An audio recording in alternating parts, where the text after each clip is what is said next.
Today we're learning how to find the area of circles.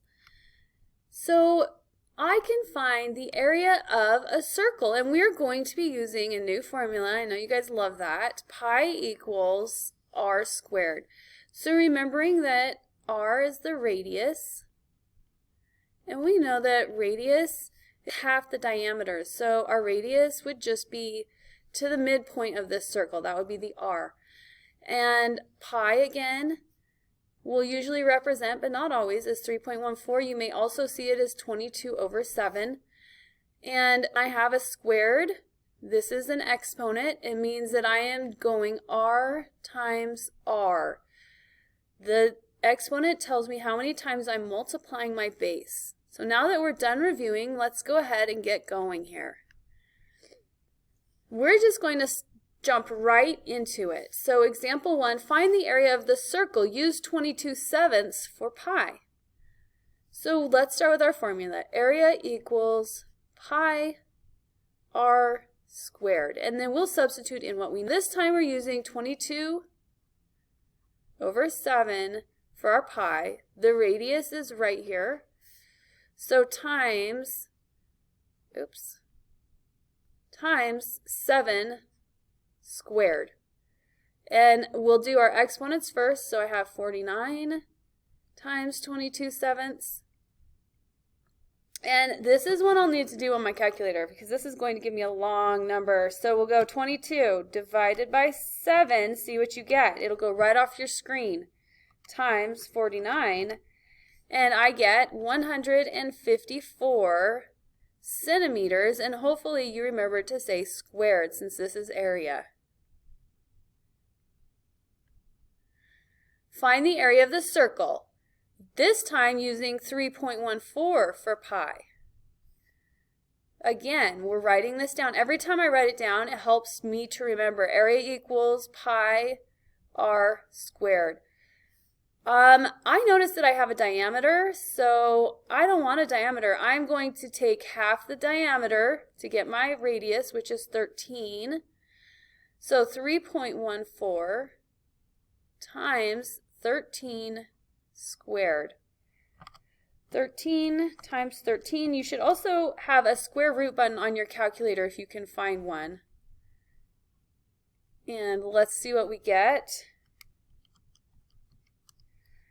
I got 530.66 inches squared.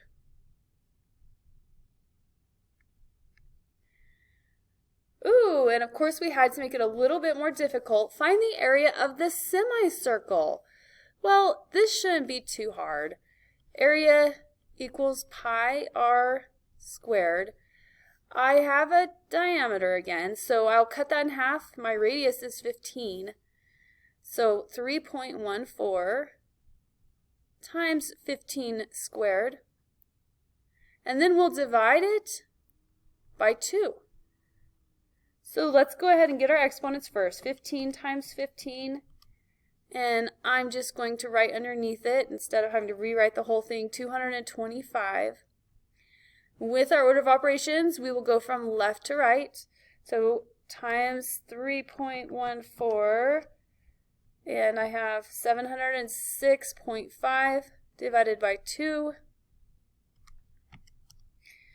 And that will equal 353.25 feet squared. And this is for the half circle, or the semicircle. We just cut everything in half to be able to get that. Okay, this is our last example. And it says, a tsunami warning can be heard up to 2.5 miles away in all directions. From how many square miles can the siren be heard? So let's say that you're standing right here, and we can hear in every direction 2.5 miles.